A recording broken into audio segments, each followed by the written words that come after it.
બિસ્મિલ્લાહિર્રહમાનિર્રહીમ. Hello friends, welcome to SMB recipes. એસએમબી રેસિપીઝમાં આજે આપણે મલીડો બનાવતા શીખશું. એના માટે આપણે 200 ગ્રામ ઘઉંનો આટો, ઘી, 50 ગ્રામ ગુંદર, ગોળ, સૂટ અને ખમણ યુઝ કરશું. ખમણ મીન્સ સૂકું નારિયેળ. બનાવવાની રીત: ઘઉંના આટામાં 1 ટીસ્પૂન જેટલું ઘી અને પાણી નાખીને એકદમ કડક આટો બાંધી લેશું. પછી એની રોટી બનાવીને શેકી લેશું. મલીદાની જે રોટી હોય છે એ નોર્મલ રોટીથી આપણે થીક બનાવશું. રોટીને આપણે મસલી લેશું અને બરાબર ભૂક્કો કરી લેશું. પછી 100 ગ્રામ જેટલા ઘીને ગરમ કરીને એમાં ગુંદર ફોડી લેશું અને સાઈડ પર મૂકી દેશું નીકાળીને.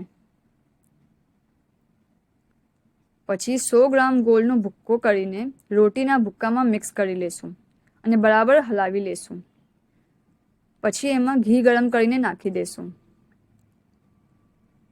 પછી તરત જ એમાં ગુંદર, 2 ટીસ્પૂન સૂટનો ભૂક્કો, 2 ટીસ્પૂન ખમણ, ફોડેલું ગુંદર નાખીને બરાબર હલાવી લેશું. આપનો મલીડો તૈયાર છે. મલીદાને આપણે સર્વ કરવાની એના પર ડ્રાય ફ્રૂટ્સના સ્મોલ પીસ કટ કરીને નાખી શકીએ છીએ. શુક્રન.